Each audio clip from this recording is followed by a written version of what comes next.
सब घट मेरा साइयां, खाली घट नहीं कोई, बलिहारी वा घट की जाघट प्रगट होए। परंतु प्रकट होने का भी श्री रामचरितमानस में गोस्वामी तुलसीदास ने स्पष्ट इंडिकेशन दे दिया कि हरि व्यापक सर्वत्र समाना, पर प्रेम ते प्रगट हो ही में जाना। तो कंक्लूडिंग स्टेज जो आता है वो ये है लव। इसलिए जब अमेरिकन भक्त मेरे गुरुजी के पास से जाने लगे और उन्होंने पूछा कि मेरे लिए कोई एक काम बताइए जो मैं कर सकूं, तो मेरे गुरुजी ने बिना सोचे कहा लव मी, और बोला सर्व मी, मुझे प्रेम करो, मेरी सेवा करो। सुनने में कितना घटिया बात लगता है, बड़ा स्वार्थी आदमी है, खुद ही के लिए कह रहा है मुझे प्यार करो और मेरी सेवा करो।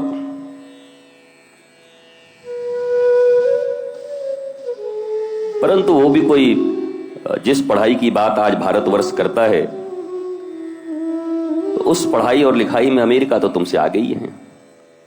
जिस कॉन्वेंट संस्कृति की तुम बात करते हो, तो चाहे जो भी विकसित देश हैं, डेवलप्ड कंट्री, वो ये तुमसे ज्यादा पढ़े हुए हैं। हां, आध्यात्म तुम ज्यादा पढ़े हो, विश्वगुरु तुम रहे हो। सुदामा की तरह रहने के बाद भी तुम्हारे चेहरे पे जो मुस्कुराहट और तुम्हारे ललाट पे जो फुलजेंस रहा है, वो कभी किसी पाश्चात्य सभ्यता में दिखाई नहीं पड़ा। तुम जिस धन के धनी थे वो भूल गए।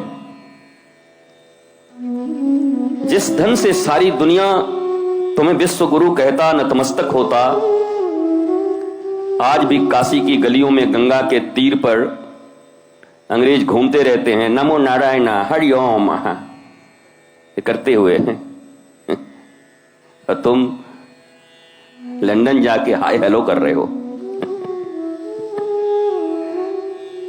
वो यहां रहे, सारा वृंदावन भरा पड़ा है उनसे, ऋषिकेश भरा पड़ा है, पुष्कर भरा पड़ा है, काशी भरी पड़ी।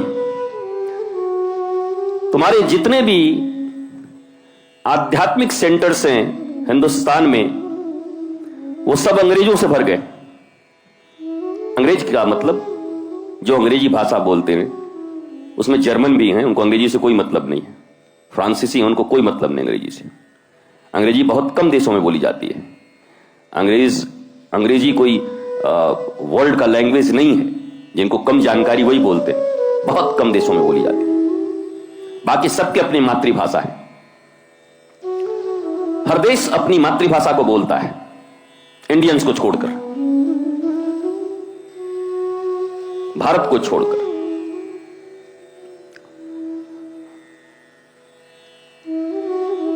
तो हम जिस धन से धनी थे,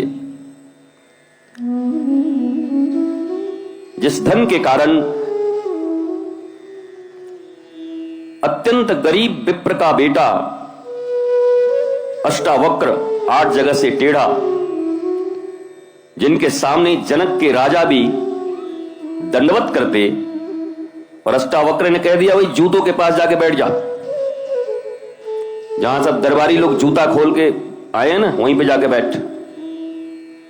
उसी राज्य के राजा को 8 साल का बालक कुबड़ा, और जनक जाके बैठ गए। क्या महिमा होगी उस बालक की?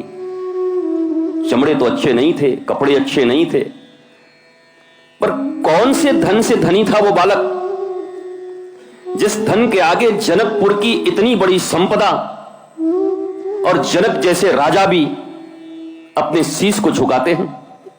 क्या था वो?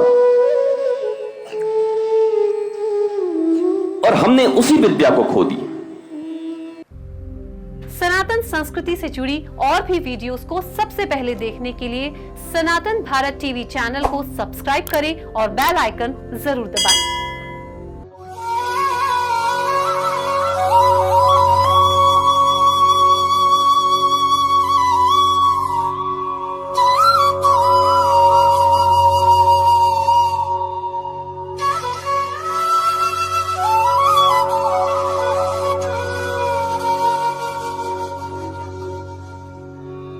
अविरल आनंदम, आपका अपना चैनल सनातन भारत।